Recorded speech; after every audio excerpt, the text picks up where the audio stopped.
Hello students, in the last lecture we had seen the meaning of polynomial, types of polynomial, degree of polynomial, coefficients of polynomial, coefficient of particular term. Also we have seen the two important theorem, remainder theorem and factor theorem. Also I have given the proof of these two theorems, how to prove remainder theorem and factor theorem. I have tried a little ways to make a halt in each and every term so that you can have better understanding of the fact. Now let us come to the exercise problems. चलिए हम देखते हैं कुछ सवाल exercise के जो like problem होंगे उसमें एक समझाकर आपको छोड़ देंगे बाकी करने के लिए, क्योंकि हमारा जो वर्क है एक फैसिलिटेटर का है जिसमें आपको बताना है कि किस तरह से सवालों को बनाया जाता है। प्यारे बच्चों, आप इसको देखिए और समझिए, इसको जरूर देखना है अंत तक, तभी आपको समझ में आएगी हर चीज। आप देखिए और समझिए। जैसे पहला क्वेश्चन है एक्सरसाइज 2.1 का,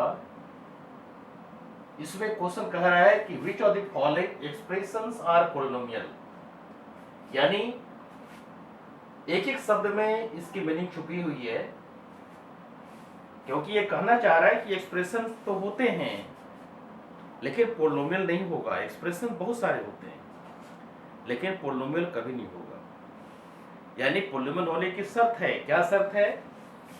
आपको डिस्कशन में बताए थे हम कि an x to the power n plus an minus 1 x to the power n minus 1 plus so on and so forth plus a0, इसको पोलिनोमियल कहा गया था। साथ साथ कंडीशन दी गई थी कि x का जो पावर n है ये एक होल नंबर है। इस तरह से n हमारा क्या है? होल नंबर है।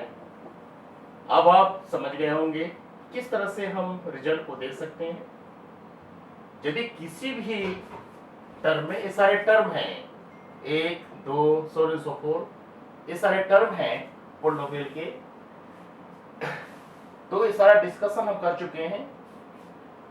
इस एक्सरसाइज से रिलेटेड आइडियाज जो हैं आपको साइड में कर दी लिख दिए हैं, तब ये एक्सरसाइज को सोचने और समझने में कोई परेशानी नहीं होगी, क्योंकि हमारा उद्देश्य है एक्सरसाइज के हर प्रॉब्लम को आप कर लें।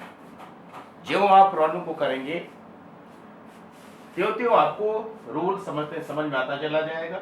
इसलिए इस एक्सरसाइज को अच्छा से पढ़ करके समझ करके हम कुछ फैक्ट्स निकालने हैं जो इस एक्सरसाइज में जरूरी है। ये राइट साइड में रखा गया है, तो इसको आप देखिए। पोलिनोमियल एग्जांपल लिए हैं, पोलिनोमियल ax प्लस b है, लेकिन ax to the power minus 1 plus b polynomial नहीं है। इसका रीजन क्या है? क्या x का पावर 1 है जो होल नंबर के अंतर्गत आता है। होल नंबर में 0 होगा और सारे नेचुरल नंबर होंगे, आप जानते हैं अच्छी तरह से। दूसरा है यहाँ x का पावर माइनस 1 है, तो आप देखिए ये टर्म में x का पावर माइनस 1 है, तो चूंकि x का पावर माइनस 1 है और माइनस 1 एक होल नंबर नहीं होता है, इसलिए हम इसको कह सकते हैं कि पोलिनोमियल नहीं है। दूसरा जो फैक्ट है कि इसी लीनियर में ax प्लस b में यदि पूछा जाए कि x का कोफिशिएंट क्या है, coefficient of x in ax plus b क्या है, तो आपका a हो जाता है, क्योंकि x के साथ जो मल्टीप्लायर है वही हमारा कोफिशिएंट कहा जाता है। नेक्स्ट पे आप देखेंगे, एक हम एक्सप्रेशन लिए हैं जो पोलिनोमियल है, वो x to the power 20 plus x to the power 19 plus x plus 1। इसमें पूछा है कि डिग्री ऑफ दिस, तो डिग्री के बारे में आपको बताया गया था कि highest power of given variable. Variable यदि हमारा एक है तो उसका जो सबसे हाईएस्ट पावर होगा वही हमारा डिग्री कहा जाता है। तो x का जो हाईएस्ट पावर है 20 है, इसलिए इसका डिग्री हुआ 20। अब आप चलें, ax प्लस b एक लीनियर पोलिनोमियल है, क्योंकि इसका डिग्री क्या है भाई, तो डिग्री इसकी 1 है, यानी वह पॉलिनोमियल जिसका डिग्री 1 होता है उसको लीनियर कहते हैं, वह पॉलिनोमियल जिसका डिग्री 2 होता है उसको हम क्वाड्रेटिक कहते हैं, और वह पॉलिनोमियल जिसका डिग्री 3 होता है उसको हम क्यूबिक कहते हैं। तो इतने नॉलेज से आप इस एक्सरसाइज 2.1 के सारे क्वेश्चन को कर सकते हैं। तो जहां तक हमारा क्वेश्चन नंबर फर्स्ट का ताल्लुक है, इसमें हम बाइफर्केट करके लिखे हुए हैं, सारे क्वेश्चन को लिख दिए हैं, क्योंकि ये बेसिक प्रॉब्लम है, किसी भी क्वेश्चन को छोड़ नहीं सकते, हमको हर चीज को समझाना है। ऐसा पूछा है कि कौन सा एक्सप्रेशन पॉलिनोमियल है, ये आपको बता चुके हैं। इन वन वेरिएबल पॉलिनोमियल भी है तो, लेकिन एक वेरिएबल होना चाहिए, वेरिएबल एक्स होना चाहिए। जैसे एक्स है तो एक्स ही में रहना चाहिए, वाई है तो वाई में ही रहना चाहिए, टी है तो टी में ही रहना चाहिए। इसका मतलब हुआ कि polynomial in one variable and which are not, कौन पॉलिनोमियल नहीं है, state reason for answer, reason आपको हम समझा देंगे। अब जैसे देखिए पॉलिनोमियल के लिए हम जहां जो पॉलिनोमियल उसको इस तरह का मार्क करेंगे जैसा दिखाया गया है ऐसा, और जो पॉलिनोमियल नहीं है उसको हम क्रॉस कर देंगे। तो चलिए देखा जाए, पहले क्वेश्चन देखते हैं। जितना भी आपको आइडिया है उस आइडिया से आप तुरंत इसका आंसर दे सकते हैं। हमारा हर क्वेश्चन में ये उद्देश्य होगा कि सवाल में जाने से पहले आपके बेस को इतना मजबूत कर दें ताकि आप सवाल को बिना बनाए बिना लिखे कह सकते हैं कि हाँ ये है सही है ये गलत है, उसका निर्णय आप ले सकते हैं। यही हमारा उद्देश्य है। तो डिस्कशन से बहुत नॉलेज होता है। तो आप देखिए, यहाँ आप देखिए पहला क्वेश्चन है 4x² - 3x + 7। समय ज्यादा नहीं लेंगे इसमें हम, क्योंकि हम बिल्कुल समझा चुके हैं।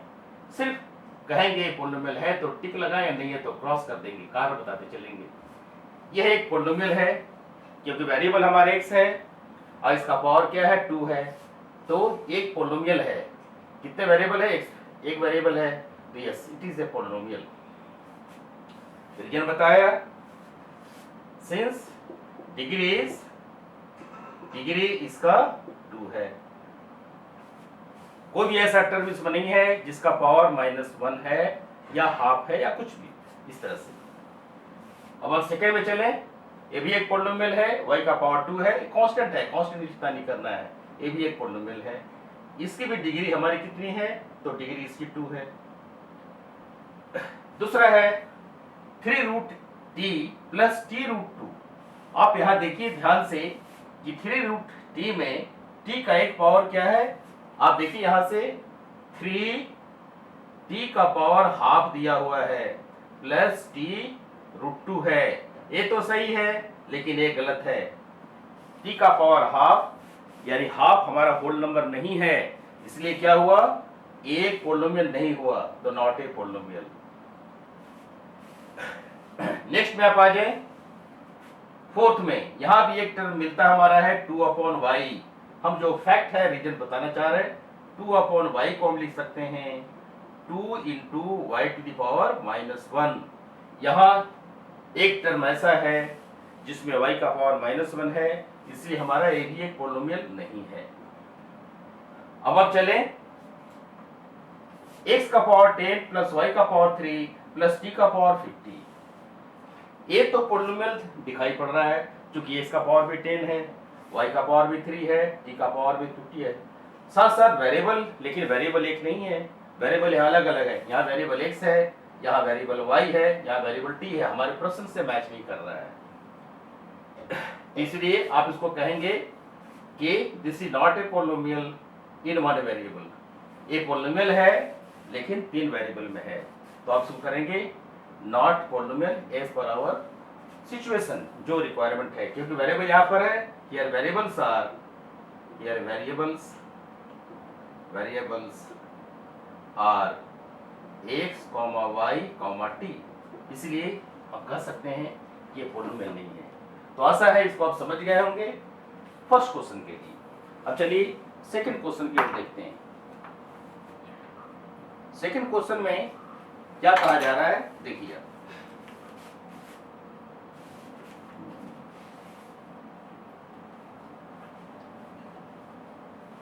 सेकंड क्वेश्चन को आप ध्यान देते चलिए।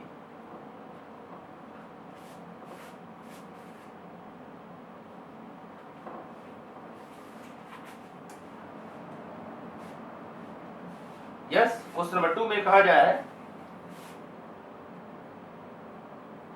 इसमें कहा गया है right the coefficient of x square in the following. तो हम डायरेक्ट चलते हैं, क्योंकि प्रश्न आपके साथ में मौजूद है, हम लिख करके एक एक क्वेश्चन को लिख करके समझाते चलेंगे क्या रीजन है। 2 का फर्स्ट हमारा जो टारगेट है वो क्या है, 2 का फर्स्ट वो कह रहा है right the coefficient of x square, यानी हमारा जो टारगेट है वो है कोफिशिएंट ऑफ एक्स स्क्वायर, हमको ये चाहिए बस।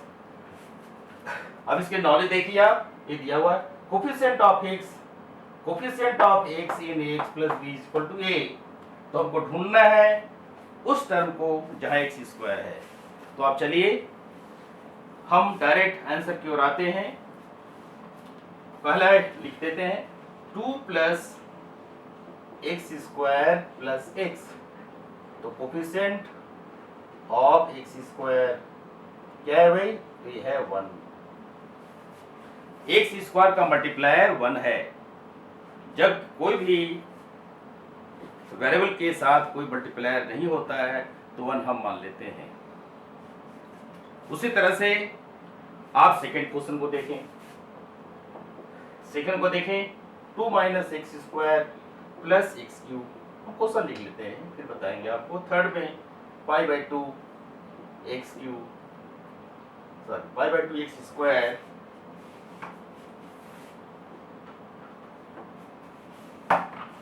पाई by 2 x square plus x. Fourth में √2 एक्स माइनस 1। अब आप देखिए यहां से कोफिशिएंट ऑफ एक्स स्क्वायर 1 है पहले में। दूसरे में आप चलिए, यहां एक्स स्क्वायर का मल्टीप्लायर क्या है, -1 है, तो coefficient of x square is equal to -1। ये आपका फर्स्ट हुआ, ये आपका सेकंड हुआ। थर्ड में coefficient of x square multiplier क्या है, पाई बाई 2 है, तो coefficient of x square is equal to pi by 2। फिर यहाँ पर लास्ट में √2 एक्स है, तो कोफिशिएंट ऑफ एक्स स्क्वायर, क्योंकि लास्ट में यहाँ पर एक्स स्क्वायर नहीं है, लेकिन आपको सोचना है क्यों नहीं है, आप बनाइए इसको 0 एक्स स्क्वायर, तो 0 से किसी को मल्टीप्लाई कर देंगे कोई फर्क नहीं पड़ता है, इसलिए आप लिख सकते हैं coefficient of x square is equal to 0। हम ये नहीं कह सकते कि यहां पर एक्स स्क्वायर का टर्म नहीं है, आप टर्म को दिखाइए, 0 मल्टीप्लाई दे दीजिए, क्योंकि 0 मल्टीप्लाई करने से हमारा टर्म 0 हो जाएगा। इस तरह से आप देख सकते हैं, क्योंकि ये हमारा कौन सा पॉलिनोमियल हुआ, ये हो गया 0 पॉलिनोमियल जिसकी डिग्री डिफाइन नहीं है, लेकिन कोफिशिएंट जानकारी देना है तो कोफिशिएंट तो दे सकते हैं, इसलिए coefficient of x square here is ये हमारा हुआ नंबर 2। क्वेश्चन 3 में कह रहा है, इसको आप देखिए, give example, one example each of the following binomial degree 35 and monomial of degree 100, माने बाइनोमियल ऑफ डिग्री 35 देना है। चलिए चलते हैं, बाइनोमियल ऑफ डिग्री 35। दूसरा हमारा है monomial of degree 100, binomial of degree 35 and monomial of degree 100। अब आप देखिए, पहले बाइनोमियल तैयार कर लीजिए, कोई बात नहीं, आप किसी तरह से बना सकते हैं। जैसे हम लिख दिया x का पावर 35 प्लस 5 दे दिए, no problem, this is the binomial, क्योंकि इसमें 2 टर्म है, एक टर्म है x का पावर 35, दूसरा है 5, इसलिए ये हमारा एग्जांपल हुआ बाइनोमियल ऑफ डिग्री 35, क्योंकि x का पावर 35 है इसलिए इसकी डिग्री 35। मोनोमियल ऑफ डिग्री 100, यानी एक टर्म होगा उसका पावर आप 100 दे दीजिए, ये दीजिए, नो प्रॉब्लम, ये आपका हो गया दूसरा example, this the monomial of degree 100, इस तरह से आपका है। अब चलते हैं क्वेश्चन नंबर 4 की ओर। इसमें कह रहा है कि write the degree of the following polynomial, degree पता लगाना है। फर्स्ट है 5x³ plus 4x² plus 7x, second 4 minus y square, third 5t minus root 7, fourth एक आ रहा है 3। आपका प्रश्न है कि इसकी डिग्री क्या होगी। सारे पॉलिनोमियल हैं, आप देख रहे हैं कि सारे के सारे पॉलिनोमियल हैं, इसलिए इसकी डिग्री हम डिफाइन कर सकते हैं। डिग्री एक लिख रहे हैं, आप समझ लेंगे। एक पॉलिनोमियल है, हाईएस्ट पावर क्या है भाई, तो x का पावर 3 है, इसलिए डिग्री इसका हो गया 3। इसकी डिग्री कितनी हो गई, y का पावर -2 है, y का पावर 2 है, इसलिए डिग्री हो गई इसकी 2। यहाँ t का पावर 1 है, इसलिए इसका डिग्री हो गया 1। यहाँ 3 है, लेकिन आप देख रहे हैं कि 3 जब है कांस्टेंट पॉलिनोमियल है, आप यहाँ पर कोई वेरिएबल लेकर के यहाँ लगा दीजिए, हमारे t लगा देते हैं, t का पावर 0 दे देते हैं, no problem. This is the constant polynomial. अब इसकी डिग्री क्या हो गई, 0 हो गई, डिग्री हो गई 0। इसलिए आपको पहले ही बताया कि एनसीईआरटी के सारे क्वेश्चंस को करना है, क्योंकि ये आपका क्वेश्चन बेस को मजबूत करता है। अब चलते हैं क्वेश्चन नंबर 5 की ओर। क्वेश्चन 5 में कह रहा है classify the following as linear, quadratic and cubic polynomial. तो हम यहाँ पर 5 को, क्वेश्चन नंबर 5 को इस तरह से ही बताते चलते हैं। देखिए क्वेश्चन नंबर 5,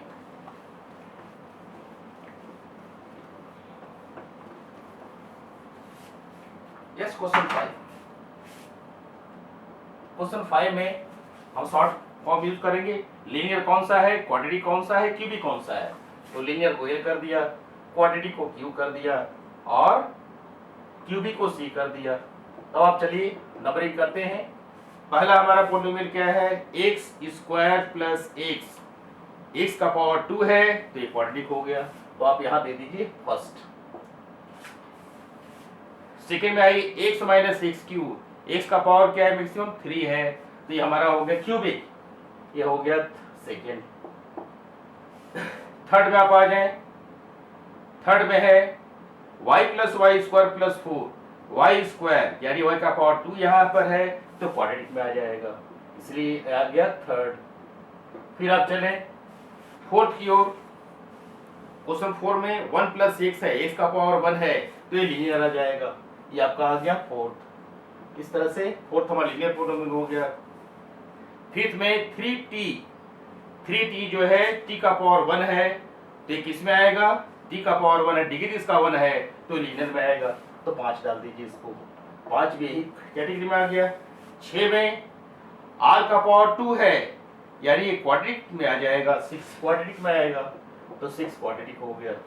फिर आप चलें 7x क्यूब, x का पावर 3 है तो ये क्यूबिक पॉलिनोमियल है, इसलिए हमारा जो थर्ड नंबर है या 7th नंबर ये आ गया क्यूबिक में। इस तरह से ये आपके सारे प्रश्न हो गए। हमको लग रहा है कि आपको बिल्कुल समझ में आ गया होगा। Thanks you. नेक्स्ट वीडियो में हम एक्सरसाइज 2.2 देखेंगे। ओके।